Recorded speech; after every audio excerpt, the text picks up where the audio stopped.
Sudah lihat cuplikan tadi? Cuplikan tadi merupakan ketidakadilan yang dialami beberapa masyarakat yang seharusnya mendapatkan perlindungan dan penegakan hukum di Indonesia. Apa itu perlindungan dan penegakan hukum? Astaga, nih bocah bikin kaget aja. Oke, bagus. Kebetulan kamu dengar dan sini aku bakal jelasin. Bagaimana sih hukum di Indonesia ini? Karena penting banget informasi hukum ini bagi generasi muda seperti kamu. Oke, dimulai dari perlindungan dan penegakan hukum di Indonesia. Perlindungan hukum adalah upaya memberikan perlindungan bagi subjek hukum dengan tujuan perlindungan hukum adalah mengupayakan pengamanan dan pemenuhan kesejahteraan hidup sesuai dengan hak asasi manusia. Bagaimana dengan penegakan hukum? Penegakan hukum adalah upaya yang dilakukan aparat penegak hukum untuk menciptakan, memelihara, dan mempertahankan kedamaian. Penegakan hukum adalah proses pengaplikasian norma-norma hukum secara nyata sebagai pedoman perilaku dalam hubungan-hubungan hukum dalam kehidupan bermasyarakat dan bernegara. Gimana? Kamu paham? Hehehe, enggak. Aduh. Oke, jadi gini. Hukum adalah kumpulan peraturan-peraturan yang terdiri atas norma dan sanksi-sanksi. Indonesia merupakan negara hukum tertuang dalam pasal 1 ayat 3 Undang-Undang Dasar 1945 yang berbunyi, negara Indonesia adalah negara hukum. Sebagai negara hukum, Indonesia menganut 3 sistem hukum sekaligus yang hidup dan berkembang di masyarakat, yakni sistem hukum sipil, sistem hukum adat, dan sistem hukum Islam. Ketiga sistem hukum tersebut saling melengkapi, harmonis, dan romantis. Tapi tadi kakak bilang bahwa hukum di Indonesia itu tidak ada keadilan. Gimana maksudnya? Nah, kalau itu, di Indonesia kinerja para penegak hukum seringkali dianggap kurang memuaskan. Ketidakpuasan masyarakat ini menjadi pertanda lemahnya penegakan dan perlindungan hukum di Indonesia. Hukum yang dianggap sebagai cara untuk mencari keadilan bagi masyarakat malah memberikan rasa ketidakadilan. Masyarakat Indonesia banyak mengatakan bahwa hukum Indonesia tajam ke bawah, tumpul ke atas. Bagaimana sih maksudnya? Hukum bagi masyarakat yang memiliki perekonomian, bisa dibilang memiliki perekonomian atau sosial yang kurang, akan mendapatkan hukuman yang tajam dibandingkan dengan masyarakat yang memiliki kekuasaan, kekuatan, atau kekayaan yang melimpah akan mendapatkan hukuman yang tumpul. Lebih detailnya, masyarakat yang memiliki latar belakang sosial kurang tidak akan dipandang oleh pengadilan, sedangkan masyarakat yang memiliki kekuasaan, kekuatan, atau kekayaan yang melimpah itu latar belakangnya dapat dipertimbangkan karena memiliki, bahasa kasarnya, memiliki uang untuk diberikan. Dari dua pengertian ini dapat kita buktikan bahwa hukum di Indonesia itu adalah timpang sebelah. Sebagai contoh, kasus dari Edi Prabowo, mantan Menteri Perikanan dan Kelautan, terbukti memiliki kasus korupsi sebesar 25 miliar, divonis 5 tahun di penjara.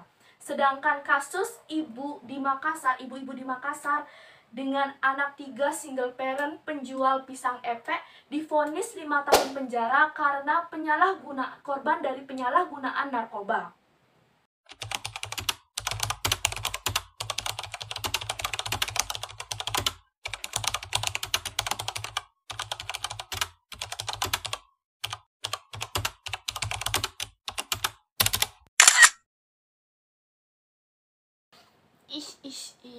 Kejam. Kamu jangan ngambil kesimpulan dulu dong. Sebenarnya sudah banyak keadilan yang diberikan penegak hukum kepada masyarakat. Sudah banyak juga keadilan-keadilan yang terjadi di Indonesia. Apabila hukum di Indonesia tidak berlaku, maka Indonesia tidak akan ada keadilan atau tidak akan ada keharmonisan. Apabila Indonesia tidak ada keharmonisan, maka Indonesia akan terpecah belah. Jadi, kamu sebagai generasi muda harus mampu melindungi dan menegakkan hukum di Indonesia agar hukum di Indonesia itu menjadi lebih baik. Siap. Aku sebagai warga negara Indonesia pasti akan selalu menjunjung tinggi supaya negara Indonesia menjadi negara yang lebih baik. Kayak yang tadi kakak bilang, harus mendukung, melindungi, dan menegakkan hukum di Indonesia. Tapi, aku kan masih kecil. Gimana caranya aku mendukung dan melindungi hukum yang ada di Indonesia? Haha. Untuk melindungi dan menegakkan hukum di Indonesia bukan hanya tugas dari aparat hukum yang ada di luar sana, tetapi kita sebagai siswa, peran kita sebagai siswa juga dapat melindungi dan menegakkan hukum yang terjadi ketidakadilan di lingkungan sekitar kita. Contohnya, kamu bisa lihat video berikut. Check it out! Manakah kabar diriku baik-baik saja? Sedikit ku takjub namun nyatanya sudah kuduga. Kau yang kesana kemari, kau anggap aku tak cukup. Semua kesempatan dan langkah ku coba kau tutup. Tutur batinku tak akan salah. Silakan pergi, ku tak rasa kalah. Namun percayalah, sejauh mana kau mencari, takkan kau temukan yang sebaik ini.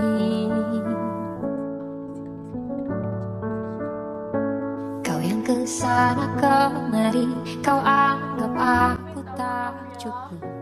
Semua kesempatan dan langkahku. Oh, jadi kalau seandainya nanti aku lihat ada yang ejek-ejek, ada yang pukul-pukul di sekolah, harus dilapor. Oh, oke. Nanti kalau misalnya ada yang ejek-ejek, ada yang pukul-pukul, aku bakal lapor ke guru. Benar banget. Di video tadi merupakan kasus bullying, diskriminasi, dan kekerasan yang dilakukan di daerah sekolah. Kasus tersebut masuk dalam pasal 28B ayat 2 yang berbunyi, setiap anak berhak atas kelangsungan hidup, tumbuh, dan berkembang, serta berhak atas perlindungan dari kekerasan dan diskriminasi. Dan yang kedua, masuk dalam pasal 28J ayat 1 yang berbunyi, setiap orang wajib menghormati hak asasi manusia orang lain dalam tertib kehidupan bermasyarakat, berbangsa, dan bernegara. Nah, jadi kalau seandainya teman-teman melihat ada kasus kekerasan, diskriminasi, atau bullying, segeralah lapor kasus tersebut kepada pihak yang berwenang atau pihak-pihak yang dapat membantu keadilan. Dengan cara begitu, kita dapat melindungi dan menegakkan hukum yang ada di Indonesia. Cara tersebut adalah salah satu cara agar kita dapat mengembalikan hak kepada orang yang dibully, sedangkan kepada orang yang melakukan kekerasan, bullying, atau diskriminasi ini akan mendapatkan sanksinya dari hasil perbuatan yang telah dia lakukan. Dengan cara itu, keadilan dan perlindungan hukum akan dapat ditegakkan. Karena seharusnya hukum di Indonesia harus dijunjung tinggi dan ditegakkan. Sekian dari saya Kadek Mira Deviantari Putri, absen 15 dari kelas 12 MIPA 3, pamit undur diri dan sampai jumpa.